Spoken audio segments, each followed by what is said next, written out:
Good afternoon to all the dearest one. आज अपन लोग ने अब बोहर मॉडल पिछली क्लास में उसका रीज़न ऑफ फेलियर देखा था, जिसमें आपने पढ़ा था कि वेव नेचर को कंसीडर नहीं करा था उसमें। तो आज जो अपन स्टार्ट करेंगे वो एक नया टॉपिक है जो कि हमें ले जा रहा है लेटेस्ट मॉडल के तरफ, जो कि आखिरी मॉडल है एटम का। और आज हमारा जो क्लास है उसकी जो हेडिंग है वो है, आप सब मेरे साथ डालेंगे, quantum mechanical model of an atom. Quantum mechanical model of an atom, मतलब क्वांटम मैकेनिक्स एक चीज़ होती है, वो मैं बताऊंगी भी आपको। उसका जो मॉडल पढ़ा है आज आप वो लेटेस्ट और आखिरी मॉडल है। इसके बाद अभी तक कोई भी नया कुछ डिस्कवर नहीं हुआ है ऐसा कि जो कि पुराने को ख़त्म कर दे। नहीं तो डिस्कवरीज होती रहती हैं बेटा, बट ऐसा कि मतलब पुराने को गलत करके वो नया लिया है वो नहीं है। तो लेटेस्ट मॉडल है हमारा quantum mechanical model of an atom. इस मॉडल के अंदर उसने जो माइक्रोस्कोपिक ऑब्जेक्ट हैं, यानी इलेक्ट्रॉन, प्रोटॉन, न्यूट्रॉन, जो भी माइक्रोस्कोपिक ऑब्जेक्ट हैं उनका डुअल बिहेवियर के बारे में डिस्कस करा है। तो अब क्या अपन अगर से कोई हमसे पूछे कि क्वांटम मैकेनिकल मॉडल तो आप पढ़ लो हो, तो उसके लिए आपको क्वांटम मैकेनिक्स मालूम होना चाहिए कि क्वांटम मैकेनिक्स है क्या ये। तो उसकी अपन एक डेफिनेशन पहले समझा रही हूँ, फिर लिखेंगे अपन। द ब्रांच ऑफ साइंस, ये एक ऐसी साइंस की ब्रांच है that takes into account the dual behaviour of matter is called quantum mechanics. ये वो साइंस है जो डुअल बिहेवियर के बारे में बात करती है और उसी की चर्चा करती है।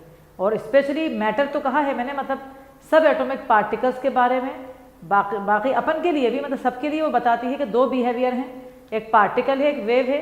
अपन का पार्टिकल दिखता है, वेव नहीं दिखता, क्योंकि अपन बहुत छोटे हैं, बहुत बड़े हैं सॉरी। इलेक्ट्रॉन का वेव नेचर दिखता है, पार्टिकल कभी कम दिखता है क्योंकि उसका मास बहुत बहुत कम है। तो अब अपन एक हेडिंग डालेंगे, मतलब हेडिंग नहीं, डेफिनेशन डालेंगे स्टार लगा के।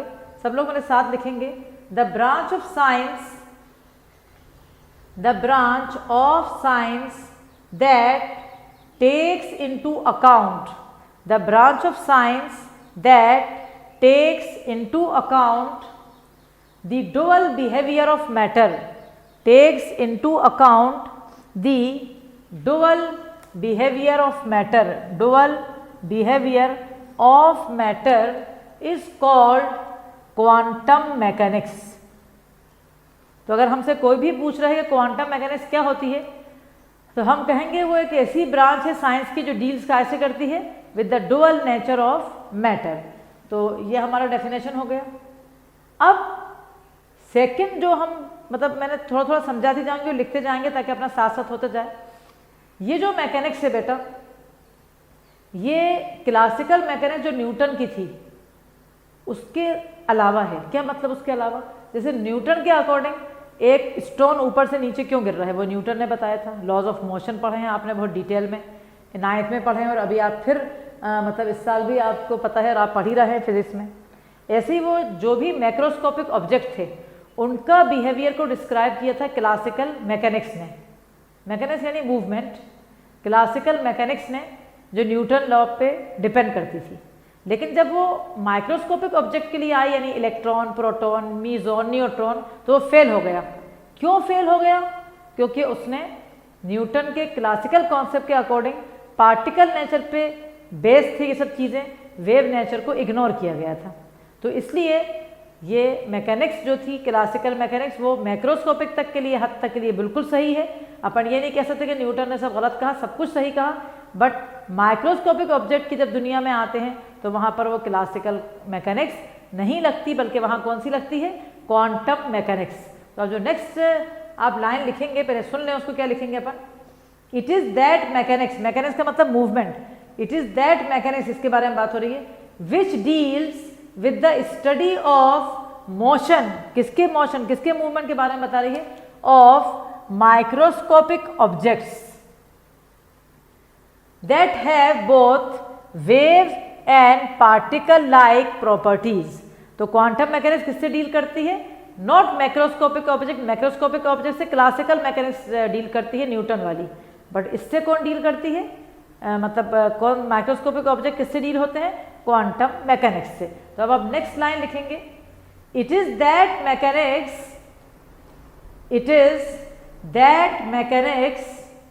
which deals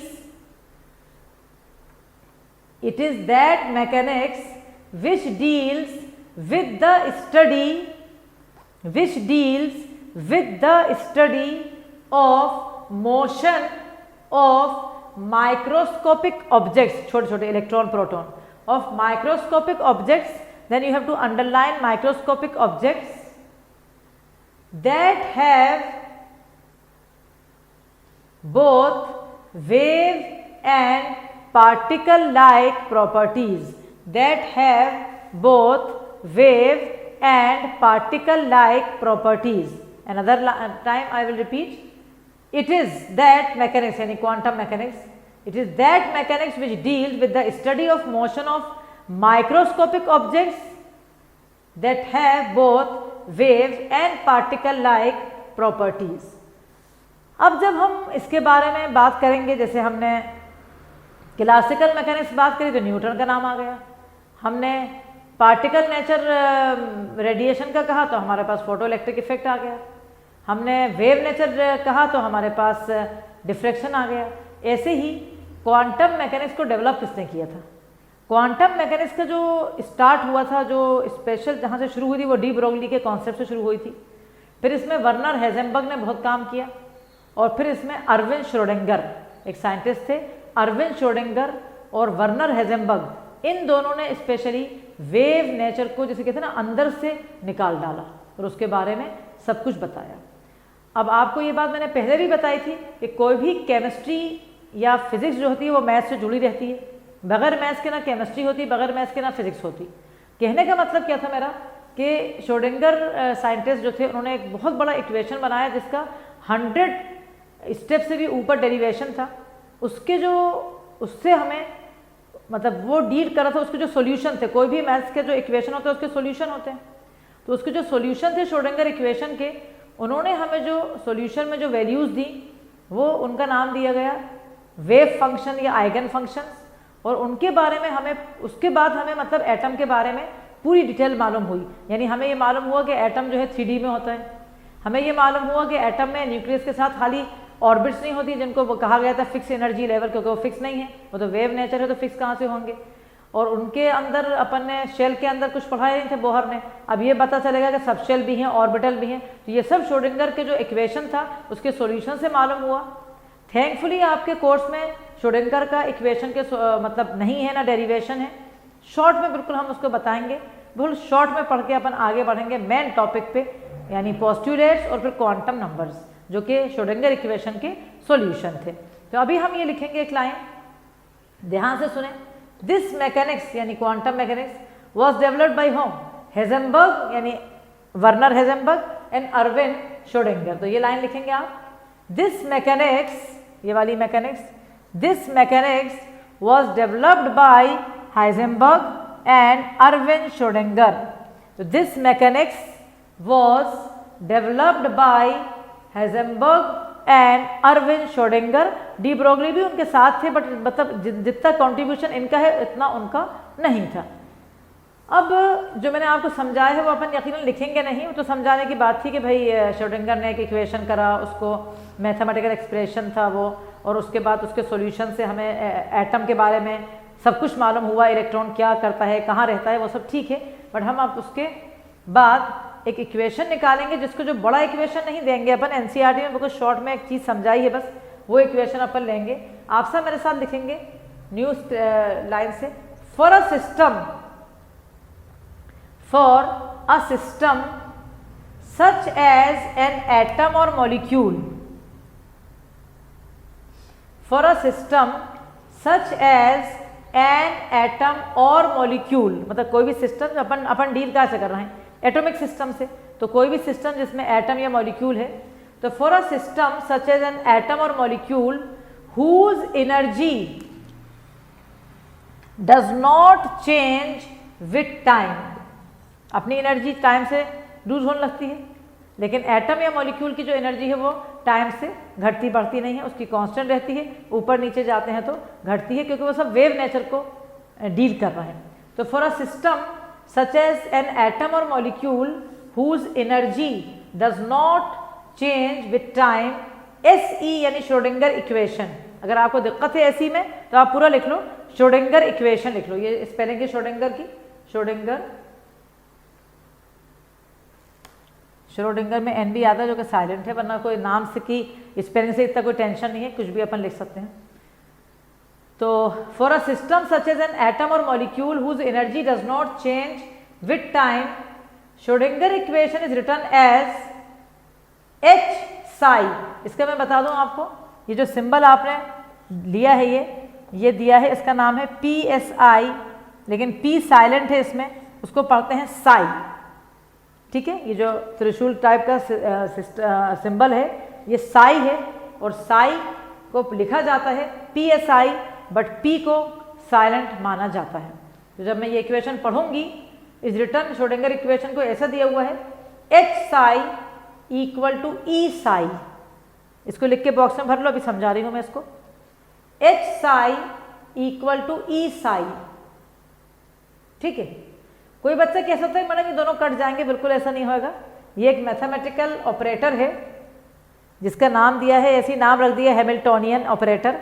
ऑपरेटर के साथ जो फंक्शन जुड़ी है वो इसको अनदर फंक्शन दे रही है, मैथ्स में जैसे होता है, तो ये कटेंगे नहीं दोनों। ठीक है, ये बात ध्यान रखना। H psi equal to E psi लिख लिया। अब न्यू लाइन से लिखोगे H, ये जो H है आपका, is a mathematical operator, is a mathematical operator. तो H is a mathematical operator called Hamiltonian. तो इस ऑपरेटर को क्या कहते हैं? H को हैमिल्टोनियन नाम दे दिया, और ऑपरेटर का ये सिंबल है ऐसा, ये ट्राइंगल छोटा सा जो बना है। Now listen, what is an operator? What is a mathematical operator? वो एक कमांड होता है जो किसी फंक्शन को अपन देते हैं to get N other function, है ना। मैथमेटिकली बात कर रही हूं मैं कि H psi equal to E psi में बच्चा कंफ्यूज नहीं हो के साई साई काटने लगे। तो H एक कमांड है, मैथमेटिकल जैसे कमांड होते हैं, एक ऑपरेटर है जो कि कमांड दे रहा है किस फंक्शन को, साई को, to get N other function E psi। इसका मैंने एग्जाम्पल बताया है, तो ये लिख लिया आपने, the mathematical operator called Hamiltonian. Bracket में लिखेंगे आप ऑपरेटर का मतलब। Operator is a mathematical command, operator is a mathematical command given to a function to get N other function, given to a function to get N other function. तो ये लिखो आप पहले, इसका मतलब ऑपरेटर का मतलब आप पहले लिख लीजिए, फिर आपको समझ में आ जाएगा अच्छी तरह।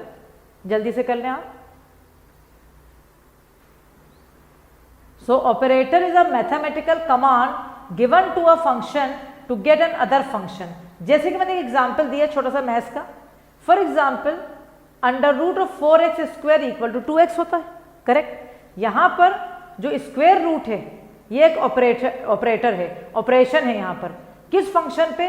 4x स्क्वायर पे ऑपरेटर है, एक मतलब एक कमांड है, एक ऑपरेशन है 4x स्क्वायर पे। क्या वो ऑपरेशन है कि उसका अंडर रूट करो to get N other function, जो कि क्या है यहाँ पर 2x। समझ आ गई आपको? समझ आ गई आपको? वरना कोई कहे कि नहीं ये तो 2x होगा तो ये 2x कैंसिल कर दे, नहीं। तो बिल्कुल वैसे ही ये H psi equal to E psi Schrodinger equation का शॉर्ट फॉर्म दिया है, किसी रिफ्रेशर में बहुत बड़ा दिया है, बट मैं नहीं दे रही उसको, कि कोई मतलब नहीं है वो चीज़ पढ़ाना जो ज़्यादा इंपॉर्टेंट नहीं है, टाइम वेस्ट करना हुआ उसका। सिर्फ इससे ये मालूम हो रहा है कि 3D में एटम एक 3D रिप्रेजेंटेशन है, जिसका एक बहुत बड़ा डेरिवेशन करा, उससे जो इसके सॉल्यूशन आए, जो श्रोडिंगर इक्वेशन के जो सॉल्यूशन आए, उनसे हमें पता चला कि एटम के अंदर क्या क्या और है, क्या उसके 3D के बारे में मालूम करा उसने। तो अभी क्या अपन ने लिखा, ऑपरेटर क्या होता है वो बता दिया, is a mathematical command given to a function to get N other function. फिर यहाँ से लिख लो, एग्जाम्पल करके लिखो मेरे साथ। For example, under root of 4x square equal to 2x। एक बार समझ लो फिर लिखना।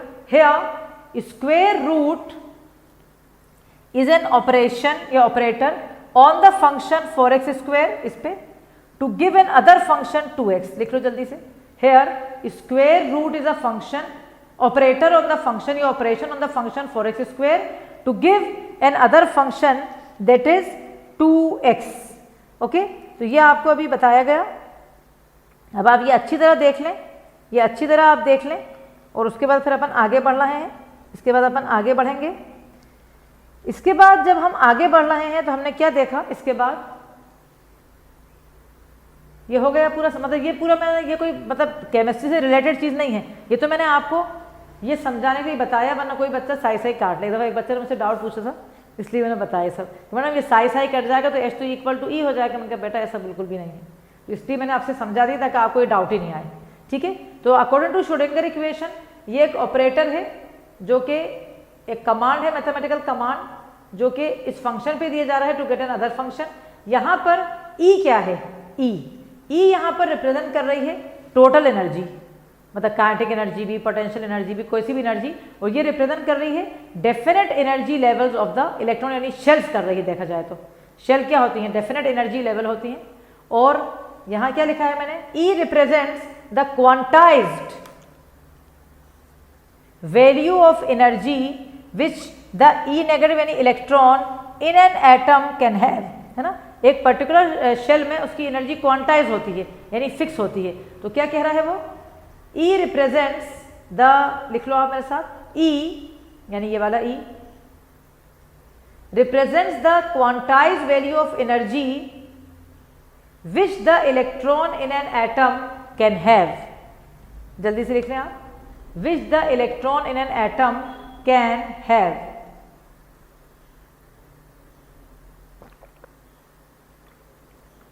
ओके, अब उसके बाद जो नेक्स्ट लाइन लिखी है आपके पास, उसमें देखिए आप क्या लिखा है, वैल्यूज ऑफ साई, साई ये साई जैसे साई पढ़ते हैं, आर कॉल्ड वेव फंक्शंस।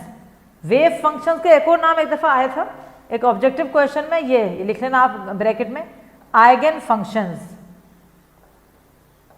तो आइगन फंक्शंस का, वेव फंक्शंस का एक और नाम है आइगन फंक्शंस। तो values of psi R called wave function. अब जैसे ये सब चीजें जब पढ़ो ना तो बड़ा अजीब लगता है। एक मिनट देर में लिख लो पूरा। E represents the quantized value of energy which the electron in an atom can have. Values of psi are called wave function या eigen function। एक मिनट पेन रुका लो आप लोग, ताकि आपको जरा सा थोड़ा सा कंफर्टेबल फील हो, क्योंकि आपको ये सब चीज़ें थोड़ी अजीब लग रही हैं। उसका रीज़न है एक सबसे बड़ा, उसका रीज़न ये है कि अपने पास कोई मैथमेटिकल डेरिवेशन तो है नहीं, हमने कोई डेरिवेशन तो करा नहीं है जो हमें पता चल जाए कि नहीं हमें तो समझ में आ गया। तो बगैर डेरिवेशन के हमें, लेकिन डेरिवेशन हम कर नहीं सकते हैं, वो तो आप अगर स्पेशलाइजेशन कर रहे हो फिजिकल केमिस्ट्री में और क्वांटम मैकेनिक्स में तो आपको मिलेगा। तो अपन को इस सबसे कोई मतलब भी नहीं है। हमें सिर्फ एक छोटी सी बात हम बता रहे हैं, बहुत आसान, बहुत ही आसान। अब तुम्हें मज़ा आएगा। जितना पढ़ाना था ये सब इंपॉर्टेंट खास है भी नहीं, सिर्फ इतना बताना था मुझे। इस पूरी बात का कंक्लूजन ये है कि जो क्वांटम मैकेनिक्स है, नई मैकेनिक्स, वो डील करती है डुअल बिहेवियर ऑफ मैटर का बस। यानी माइक्रोस्कोपिक ऑब्जेक्ट जो होते हैं, इलेक्ट्रॉन, प्रोटॉन, न्यूट्रॉन, सारे जो होते हैं सब एटॉमिक पार्टिकल्स, उनका वेव नेचर होता है, खाली पार्टिकल नहीं होता। इसीलिए उनकी क्वांटाइज एनर्जी लेवल जो होती है वो फिक्स एनर्जी लेवल होता है, मतलब एनर्जी उनकी चेंज ही नहीं होती, क्योंकि वेव की एनर्जी कैसे चेंज होएगी, है ना। इसीलिए रदरफोर्ड का इलेक्ट्रॉन न्यूक्लियस में नहीं आके गिर रहा, क्योंकि वेव नेचर है, तो एनर्जी डिक्रीज हो ही नहीं रही। ये सब है। पर जब अब अपन आगे लेटेस्ट क्या पढ़ना है, आगे जो बोहर तक हमें नहीं मालूम था वो अब हमें बहुत बढ़िया बढ़िया, मतलब आगे वाली क्लासेस हमारी जो हैं बहुत बहुत बहुत कहा मैंने 3 दफ़ा इंपॉर्टेंट है, एक भी मिस नहीं होना चाहिए, क्योंकि वो पूरा बेस जैसे कहते निचोड़ आ रहा है। डेवलपमेंट जो हुआ था इसमें हमें ये कर रहा था श्रोडिंगर और हाइजेनबर्ग का वेव नेचर मालूम करने के बाद इसने अपना इक्वेशन डाला। इक्वेशन के जो सॉल्यूशन आए वो सॉल्यूशन को कहा जाता है क्वांटम नंबर्स। अब ये क्वांटम नंबर्स क्या हैं, ये हमें 4 हैं, ये इनमें से 3 जो है वो श्रोडिंगर इक्वेशन के सॉल्यूशन थे, जिनको वेव फंक्शन भी कह सकते हैं। क्वांटम नंबर्स में हमें पहले वाले ने शेल बताई, वो तो बोहर ने भी बताई थी, रदरफोर्ड ने भी बताई थी। दूसरा जो क्वांटम नंबर थे उसने बताया कि शेल नहीं है, शेल के अंदर सबशेल भी होती है, फिर सबशेल के अंदर ऑर्बिटल भी होती है, और ऑर्बिटल में इलेक्ट्रॉन सबसे ज़्यादा रह सकता है। जैसे अपन कहते हैं ना प्रोबेबिलिटी, जैसे कोई बच्चा बहुत टॉपर है क्लास का, फर्स्ट रैंक होल्डर है, लेकिन उसको ये नहीं कह सकता वो कि नहीं मेरा IIT में हो जाएगा या मेरा मेडिकल में हो जाएगा, वो मतलब 100% श्योरिटी से नहीं कह सकता है, प्रोबेबिलिटी उसकी ज़्यादा है होने की। तो ऐसे ही फिर एक चीज़ पता चली कि एटम के अंदर इलेक्ट्रॉन रहता है। अब वो शेल में रहता है कि सब शेल में रहता है कि ऑर्बिटल में रहता है, ये सब एक मतलब चांस है कि कहाँ रह सकता है, बट सबसे ज़्यादा रहने का चांस होता है उसकी ऑर्बिटल में, प्रोबेबिलिटी। जैसे अभी आज के ज़माने में सबसे ज़्यादा चांस होता है बच्चे के घर में रहने में, ना कि बाहर, ना स्कूल में। तो कोई कहेगा जाके हम स्कूल में ढूंढ रहे हैं कोई बच्चा, तो स्कूल में कोई बच्चा नहीं मिलेगा। तो बाद में जाके ये सब मालूम करा और ये पूरा जो है क्वांटम नंबर्स और डिटेल अपन को आगे मिलने वाली है। ठीक है, तो अब अपन ने ये पूरा हो गया आपका, तो आप बिल्कुल घबराएंगे नहीं कि मैडम ये सब चीज़ें हमें थोड़ी वो लग रही हैं। तो हमने आपको साफ समझा दिया है कि ये सब चीज़ों में कोई भी अपन को टेंशन लेने का नहीं है। ये सब जो पढ़ रहा हो ये रिजल्ट है किस चीज़ का, किस चीज़ का रिजल्ट है ये सब? ये रिजल्ट है डी ब्रोगली, वर्नर हाइजेनबर्ग और अर्विन श्रोडिंगर का, जिन्होंने ये प्रूव करा है कि जो क्वांटम मैकेनिक्स है वो डील करती है माइक्रोस्कोपिक ऑब्जेक्ट को, जो क्या फॉलो करते हैं, dual nature of matter follow करते हैं, जिसके अंदर पार्टिकल के साथ साथ वेव नेचर की भी इम्पोर्टेंस होती है। तो ये सब आपने पढ़ा है, एक दफ़ा रिकॉल करो अपने दिमाग में, जब तक कि मैं आगे बढ़ रही हूँ आप रिकॉल करो कि आपने जो पढ़ा है वो आपको सब समझ में आ गया होगा यकीनन, और आप उससे एंजॉय भी कर रहे होंगे। अब अपन एक लाइन लिखेंगे न्यू लाइन से। ये जो आपने वेव फंक्शन लिखा ना साई, इसके बारे में जरा सा लिख रहे हैं। Sai is a wave function but it is not of any significance। अब ये क्या बात हो गई?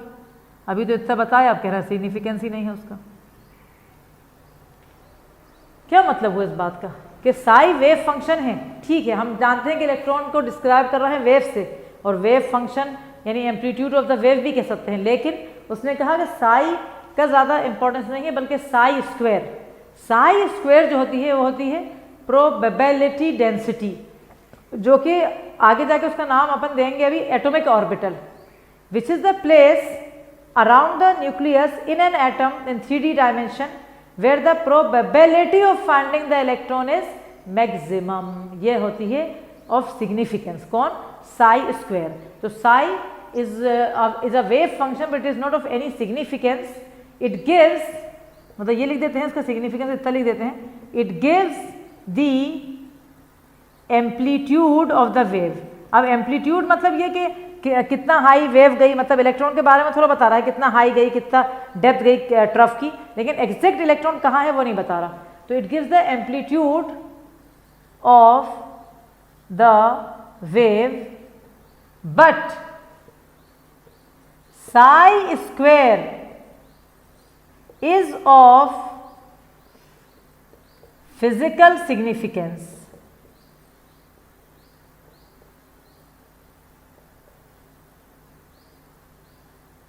ठीक है, but psi square is of physical significance, उसका physical significance है psi square का, means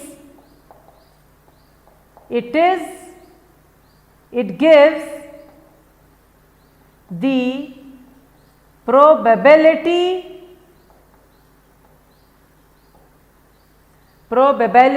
of finding the electron in an atom।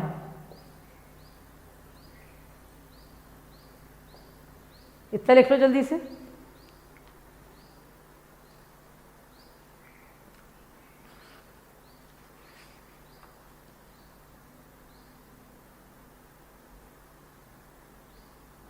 Done?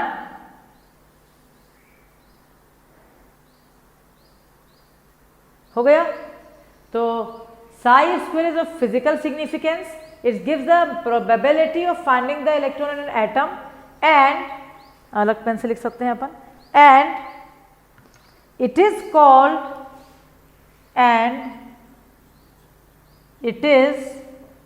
Called probability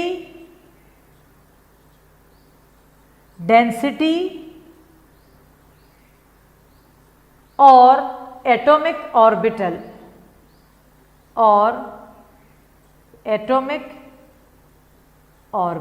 मतलब साई स्क्वायर को प्रोबेबिलिटी डेंसिटी भी कहते हैं, या उसको हम क्या कहते हैं, एटॉमिक ऑर्बिटल भी हम कहते हैं उसको। करेक्ट। और इसकी मैंने एग्जाम्पल अभी आपको बताई है, अब आप ध्यान से फिर सुन लें, अगर चाहें तो फिर से आप सुन सकते हैं एग्जाम्पल जो मैंने बताई हैं। क्या मैंने एग्जाम्पल आपको बताई है? जैसे किसी भी आज के ज़माने में आजकल अपन देख रहे हैं बारिश हो रही है बहुत ज़्यादा, तो एकदम से कभी कभी ऐसा लगता है, आज सुबह ही जैसे ऐसा लग रहा था कि बिल्कुल मतलब जो क्लाउड्स की तरफ ऊपर मैंने देखा तो बिल्कुल डार्क हो रहे थे और मुझे लग रहा था कि अब बस अब बारिश होने वाली है, लेकिन बारिश अभी तक सुबह से अभी तक नहीं हुई है। तो मतलब क्या है, प्रोबेबिलिटी ऑफ हैविंग रेन हमें लग रहा है बट हो नहीं रही स्काई में। ऐसी मैंने एक स्टूडेंट की बताया आपको। इसी तरह से इलेक्ट्रॉन का हमें लग रहा है कि एटम के अंदर शेल में है, लेकिन हो सकता है कि वो ऑर्बिटल में है, एटॉमिक ऑर्बिटल में है, हो सकता है वो सब शेल में है। तो ये होती है प्रोबेबिलिटी। तो अगर अपन यहाँ पर आके एटॉमिक ऑर्बिटल का कोई डेफिनेशन हमसे पूछ ले कि भाई आप एटॉमिक ऑर्बिटल को डिफाइन क्यों नहीं करते, तो आप सुने मेरी डेफिनेशन, फिर अपन लिख भी लेंगे। Atomic orbital is a 3-dimensional space around the nucleus where the probability of finding the electron is maximum। इसका बहुत अच्छा एक एग्जाम्पल देती हूँ मैं। जैसे मान के चलो रात के 12 बजे, ठीक है, स्पेशली इस ज़माने में रात के 12 बजे किसी भी नॉर्मल पर्सन की प्रोबेबिलिटी कहाँ पर होगी, उसके रूम में, उसके बेड पे लेटा होगा, सो रहा होगा या पढ़ रहा होगा, लेकिन वहाँ होगी। तो बस यही प्रोबेबिलिटी होती है जिसे रिप्रेजेंट किया है साई स्क्वायर से या प्रोबेबिलिटी डेंसिटी से या एटॉमिक ऑर्बिटल से। समझ आई? अब देखो आप अगर बोहर और रदरफोर्ड को देखोगे तो कितना डिफरेंस आ रहा है चीज़ में। वो लोग खाली एक शेल के बारे में बात कर रहे थे और अपन आप समझ रहे हैं कि शेल में सबशेल ऑर्बिटल। एटम तो एक 3D रिप्रेजेंटेशन है, ना कि 2D, कि एक न्यूक्लियस है और एक सर्कुलर ऑर्बिट है, उसमें वो घूमता जा रहा है और उसकी एनर्जी लूज हो रही है। सब चीज़ें खत्म हो गई, कोई एनर्जी लूज नहीं हो रही क्योंकि उसका वेव नेचर है। वो न्यूक्लियस के अंदर नहीं गिर सकता क्योंकि वो वेव नेचर शो कर रहा है। करेक्ट। तो अब अपन एक क्वेश्चन यहाँ डालेंगे, डिफाइन एटॉमिक ऑर्बिटल। सब लोग एक क्वेश्चन मेरे साथ लिखेंगे, define atomic orbital, question mark. अब एक अपन डेफिनेशन लिखेंगे बढ़िया, it is a 3-dimensional,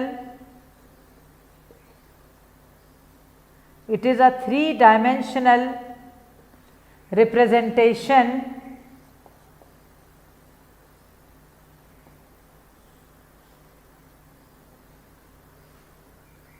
means the place around the nucleus, the place around the nucleus where the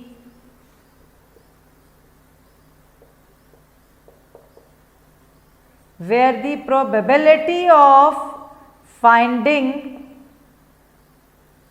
the electron is maximum, probability of finding the electron is maximum। Please write down. और ये 1 mark में question आता रहता है, बहुत important है ये, please take care of it and revise it.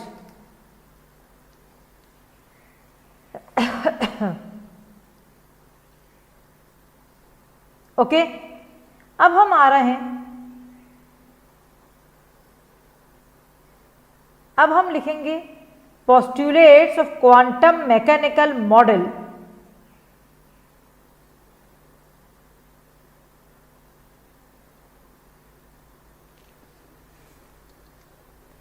Postulates का मतलब आप सब जानते हैं।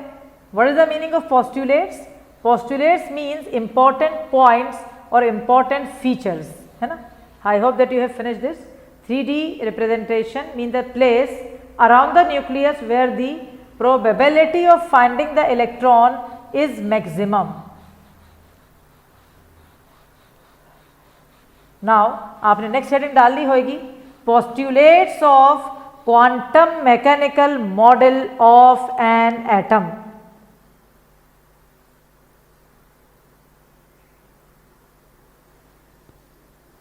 वन, पहले मैं पोस्टुलेट्स डाल लूँ heading, postulates one, the energy of electron in an atom is quantized. यह अलग से भी क्वेश्चन आ चुका है, आता रहता है, इसका अपन ब्रैकेट में लिख लेंगे। ये मतलब पहले इतना लिखो, the energy of electron in an atom is quantize means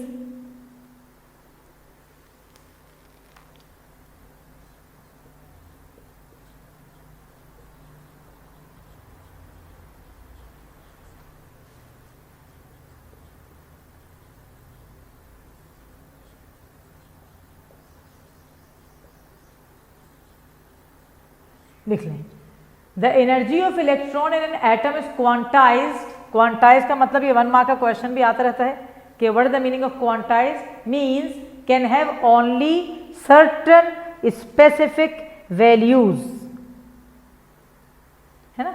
जैसे इलेक्ट्रॉन न्यूक्लियस है आपके एटम में, न्यूक्लियस से इलेक्ट्रॉन बाउंड है, जुड़े हुए हैं, तो एनर्जी जो है उनकी इलेक्ट्रॉन की एटम में क्वांटाइज है, मतलब उसकी फिक्स वैल्यूज है। एनर्जी जो अपन ने स्टार्टिंग में भी लिखा था, energy can not change with time, क्योंकि वो वेव नेचर शो कर रहा है, उसकी एनर्जी क्वांटाइज्ड है। Finish first postulate, I hope that you have finish the first postulate.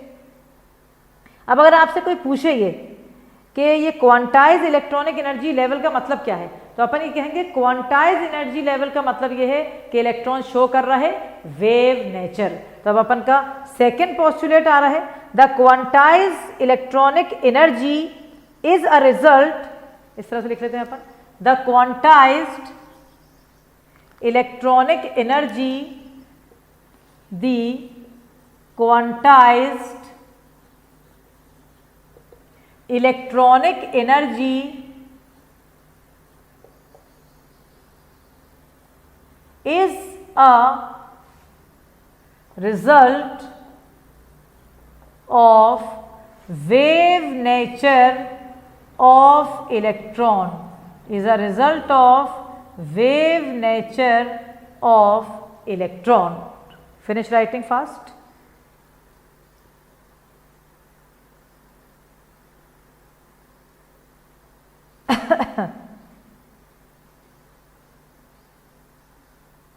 हो गया बेटा।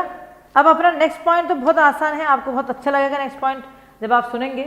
नेक्स्ट पॉइंट आपका HUP का है, मतलब नेक्स्ट पोस्टुलेट जो क्वांटम मैकेनिक्स का है वो HUP है। मतलब वही जो समझाया था, पूरा एक लेक्चर लिया था अपन ने कि both the position and velocity of an electron can not be determine with accuracy and at the same time.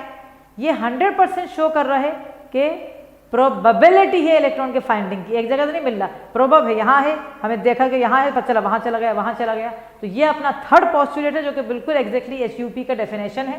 तो थर्ड पोस्टुलेट है आपका, both the position and velocity of an electron cannot be determined accurately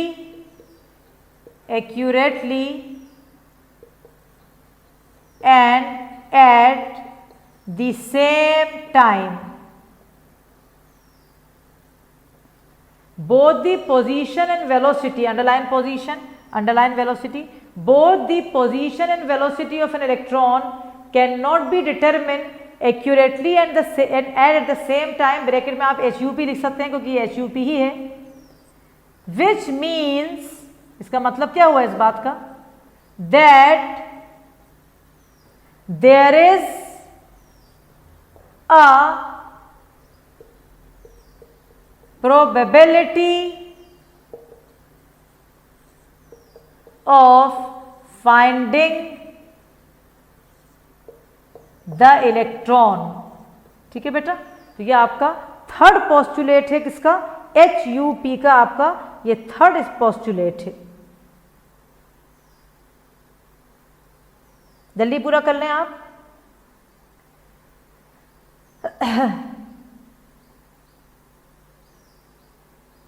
understood? अब जो अपन का जो next वो है, अपन अभी तकरीबन पढ़ा ही चुके हैं उसको, आपके सामने पढ़ चुके हैं आप कि मतलब कि जो एटॉमिक ऑर्बिटल है वो क्या है। एटॉमिक ऑर्बिटल एक वेव फंक्शन है और वो डिस्क्राइब करती है probability density which is the like chance of finding the electron is maximum in that place. तो ये अपन अभी ऑलरेडी पढ़ा चुके हैं, बट ये पोस्टुलेट के फॉर्म में लिखेंगे अपन फोर्थ करके। And atomic orbital is a wave function. An atomic orbital is a wave function psi and psi square, which is a probability density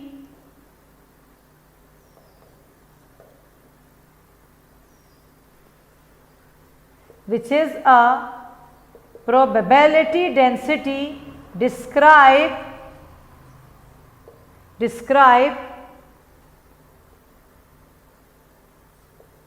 the chance of finding the electron. An atomic orbital is a wave function psi and psi square, which is a probability density, describe the chance of finding the electron, means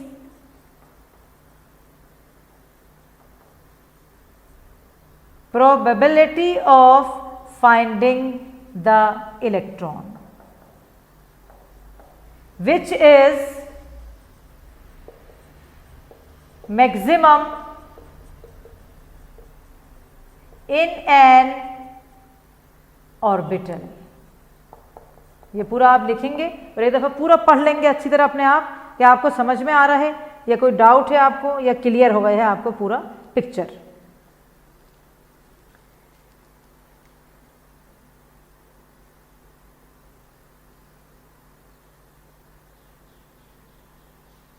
हो गया? Okay, अब हम next चीज़ आपको समझा रहे हैं, थोड़ा सा बस एक चीज़ और बता रहे हैं क्योंकि अगली क्लास अपनी बहुत बहुत इंपॉर्टेंट होएगी। एक दफ़ा ये रिवाइज करवा रहे हैं शॉर्ट में। तो क्या आपने समझ आई आपको पोस्टुलेट से quantum mechanical model of an atom के? पहली बात हमें ये सबसे बड़ी बात समझ आई कि इलेक्ट्रॉन का पार्टिकल के साथ वेव नेचर है, जो कि बहुत ज़्यादा ऑब्जर्वेबल है क्योंकि वो बहुत छोटा साइज़ में है, तो मास बहुत छोटा है तो वेव बहुत ज़्यादा है और वो सिग्निफिकेंट है। दूसरा हमें ये पता चला कि इलेक्ट्रॉन की पोजीशन और वेलोसिटी एक साथ कभी नहीं मेजर कर सकते, इसलिए उसके मिलने का चांस एग्जैक्ट आप नहीं कह सकते कि इस जगह होएगा, वो उसका चांस है, प्रोबेबिलिटी है कि कहाँ हो सकता है। फिर हमें साई पता चला वेव फंक्शन, फिर हमें ये पता चला कि साई स्क्वायर प्रोबेबिलिटी डेंसिटी होती है। फिर हमें ये सारे पॉइंट का कंक्लूजन ये निकला कि एनर्जी इलेक्ट्रॉन की जो एटम के अंदर है वो क्वांटाइज है, यानी उसकी स्पेसिफिक वैल्यूज ऑफ एनर्जी हैं कांस्टेंट, क्योंकि वो वेव नेचर शो करता है।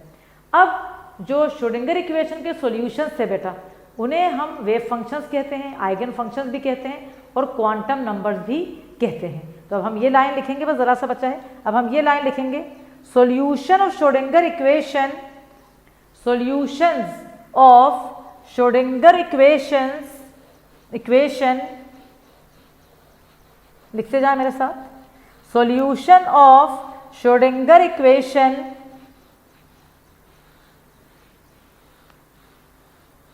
are known as wave functions.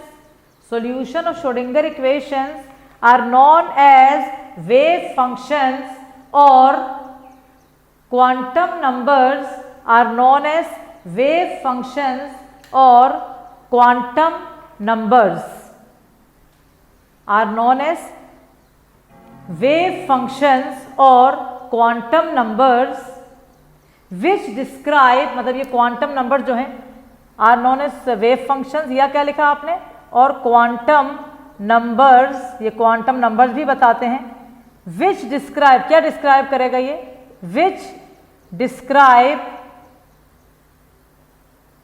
The energy, size and shape as well as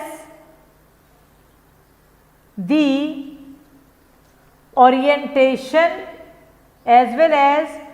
orientation of electron in an atom। तो ये सब हमें बताता है कौन, क्वांटम नंबर। तो क्वांटम नंबर्स क्या बताते हैं हमें, ये क्या है, ये श्रोडिंगर इक्वेशन के सॉल्यूशन है। और ये हमें क्या बताते हैं, देखिए क्या क्या लिखा है, एनर्जी बताते हैं इलेक्ट्रॉन की, ये हमें साइज बताते हैं, ये हमें ओरिएंटेशन बताते हैं इलेक्ट्रॉन का एटम के अंदर के मतलब इलेक्ट्रॉन कहाँ जा रहा है, ये सब हमें ये बताते हैं। बस ये अपना एंड हो रहा है, 2 मिनट के अंदर अपन एंड करते हैं अपनी क्लास। तो इस तरह से आपने ये पूरा पढ़ लिया है, श्रोडिंगर इक्वेशन हाइड्रोजन एटम के लिए, उसके पोस्टुलेट्स पढ़ लिए हैं, उसके आपने मतलब उनके सॉल्यूशन क्या होते हैं, क्वांटम नंबर्स कहा जाता है उन्हें। अगली जो क्लास अपनी होएगी बेटा, उसके अंदर जो टॉपिक होगा उसकी हेडिंग आप चाहो तो अपनी कॉपी में अभी से डाल लें, वो बहुत बहुत इंपॉर्टेंट टॉपिक होगा। और मैं तुम्हें ये बात बता रही हूँ कि यहाँ से तुम अगर छुट्टी मारोगे और नहीं देखोगे तो तुम्हें आगे वाले चैप्टर्स में बहुत ज़्यादा प्रॉब्लम आने वाली है। क्वांटम नंबर से आप ध्यान रखें कि सारा का सारा जो शुरू हो रहा है क्वांटम नंबर से, वो पूरा 3rd चैप्टर और 4th चैप्टर में भी आएगा। तो आप चाहें तो अपनी कॉपी के अंदर आप लोग क्वांटम नंबर्स लिख के रख लें, ताकि आपको पता रहे कि ये क्या है क्वांटम नंबर्स आपके। आप सब जानते हैं कि quantum numbers are the solution of Schrodinger equation. तो all of you please write down the quantum numbers in your copy. और इसके बाद अगली क्लास में अपन पूरा डिटेल में क्वांटम नंबर्स पढ़ने वाले हैं। जब तक के लिए आप बहुत अच्छी तरह इनका रिवाइज करेंगे, जो मैंने आज लेसन दिया है उसका रिवीजन चाहिए मुझे पूरा, ताकि अगली क्लास आपको पूरी की पूरी समझ में आने लगे। So I hope that all of you are fine and healthy. Please keep fine, take care of your health, and don't forget to subscribe the channel, to share your knowledge with many and like the video. So all the best from DSC classes.